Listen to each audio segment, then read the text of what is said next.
Hello everybody, welcome back here to Canning Farms, and in today's video what we're going to do is just do a quick video on the ongoing protests that are happening by farmers all across Europe and some of the grievances that they have.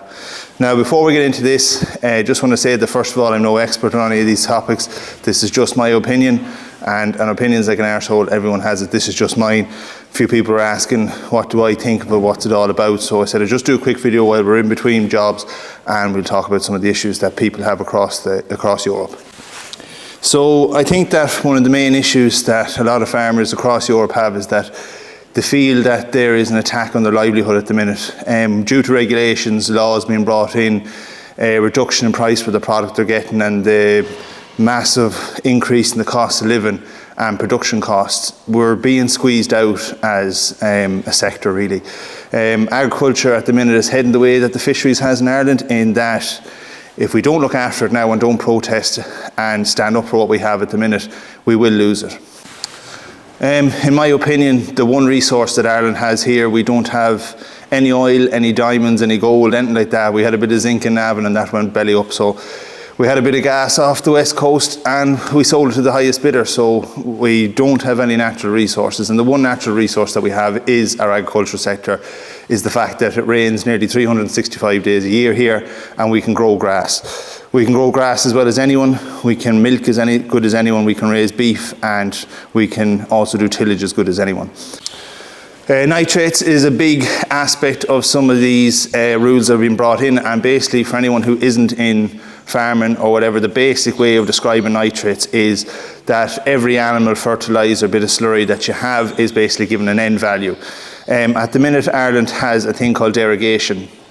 So the limits for your nitrogen is 170 kilos of N per hectare for, say, your normal farmer. And above that, then you have to go into a thing called derogation, which means that you have extra steps there to protect the environment. This includes grass measuring, doing courses, putting your slurry out with low emission slurry spread, and making sure that you have decent handling facilities for your slurry.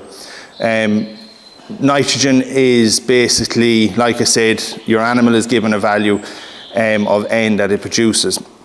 The dairy cow at the minute, there's a thing called banding, which basically means that your high production cow producing over a certain 1,000 litres is basically a higher level than, say, your suckler weaning would have.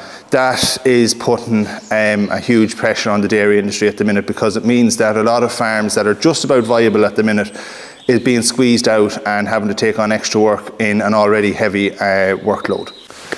In my opinion, and this, like I said, this is just my opinion, I feel that nitrates at the minute is being used as a behind the scenes shadow cull. Yeah, I said cull, and the only way of describing that is that basically no politician, no environmentalist is going to come out and say to the farming community that we are going to reduce the herd and there's nothing that you can do about it. But what they will do is slowly but surely, death by 1,000 cuts, make it that it's not viable for someone to farm, and therefore they, of their own free will, or what they think is their own free will decide to give up farming.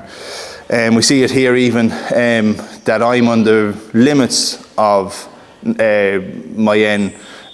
Basically I'm close enough to the 170 at times, and realistically that's not being totally overstocked or spreading a whole pile of fertiliser. I'm still in environmental schemes. I'm along the Moy here, which is one of the best salmon fisheries in Europe, so we have to take extra care as regards that, because the one thing you don't want to do as a farmer is destroy the habitat that basically you're living or working in, living in as well. People forget, I think a lot of environmental people forget, that the farmer is the custodian of the land. The land was there before I was here. It'll be here long after I'm gone. I'm only here for a short period. It's a blip in the timeline, and all I can do is look after the best I can, the same way that every other farmer is doing. Now, of course, there is rogue elements. There is people that will not follow the rules no matter what you do, but they're the ones that have to be punished. You can't just punish everybody for someone else's mistake. Another issue that I feel at the minute that a lot of people, especially here in Ireland, farmers say, is that there is nobody really to represent them. As we call them, the bigwigs or the politicians here, the TDs as we call them, they seem to have an agenda. It seems to be a very city-led agenda, very much an environmental-led issue. Policies coming in I understand the environment has to be a big issue. The reason why derogation is there in the first place is because the water quality in Ireland hasn't improved over the last couple of years, and for us to get our derogation back or to hold on to it. So basically, at the minute, derogation means that we have a 170 limit. We can farm up to 250 if we do those certain things that we have to do extra, but that's going down to 220. And I personally can see it going down below that. Nobody, again, is coming out and saying that it will go below 220, but if you're farming intensively, you need to look at your operation and be willing to go down below 200, because in my opinion, and the way things are going over the next couple of years, I can see that rapidly going. And if they take that overnight and bring that to 170, that'll pull the arse out of most of the farming industry in Ireland. We have a few people that run the country have forgot that this country was built on agriculture. Seem to be selling our souls to the bigger corporations, your pharmaceuticals, your tech industries, and I understand that jobs are jobs, but if you cannot feed yourself and feed yourself good food, then you can't have these. The reason why we have these big jobs and nice jobs is because we have enough food to eat. We're overabundant in our food, and that should not be forgotten. If we lose the people who understand how food is grown, and people that I can learn from as a young farmer, or other people getting into farming can learn from, and they decide to get out of it, and they say there's nothing in farming, and we decide not to do it, then who's going to grow the food? It's going to come from areas where we have no regulation, we have no say in how that animal is grown, or even if that animal is actually the animal that it says it is, because it's very easy to switch tags in a system where it's not being regulated highly. Here we know that the animals and products that we produce, food, tillage, everything is done to the highest possible standards. We have people like Leo Varadkar, we have people like Eamon Ryan at the minute. Now Eamon does get a bad bashing now. He is the face of he's the head of the Green Party here in Ireland. Now, he's in a coalition government. Fianna Fáil, Fine Gael and Green Party are in there. But in my opinion, Mr. Eamon doesn't know what he's talking about. If Eamon had his way, we'd all be walking around barefoot like the 1940s, going around nibbling a cabbage leaf, holding our breath for fear we'd use the oxygen, and afraid to have a shite because they'd put a carbon tax on it. That's the way it's going at the minute. Everything, top of everything else, then you have a cost of living crisis. Everybody has that across the world. Inputs into farming are gone up through the roof. Our food shop here as well has gone from 2 or 3 years ago was €75 for two of us. Now it's gone to €140. Things at the minute now are just gone outrageously expensive. That's putting extra pressure on the likes of a person who is running a farm as their sole occupation. It means that your other half has to have, whether it's a husband or wife or whatever, they need a good income to supplement the fact that you're not making a good income. And me personally, I don't like that. I want to provide, I want to have a job that I enjoy.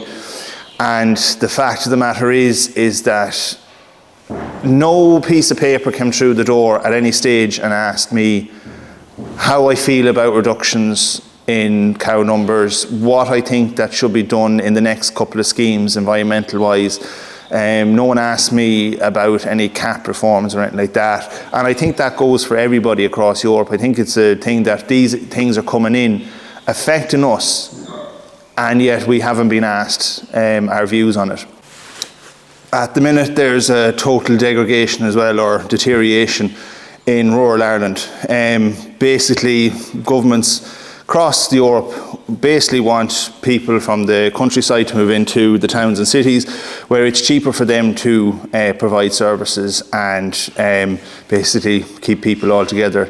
They don't really want people out in the countryside, and if they do, it seems to be a model of old-style collectivization where you have the smaller farms being swallowed up by bigger farms, and instead of your family-run farm that's passed down from generation to generation, it seems to be that governments want us to be down the lines of a factory system. Fair enough, might be more efficient, but you're losing the one aspect of what Irish and European farming is, and that is the care and decency we show our animals and the pride we have in our food production.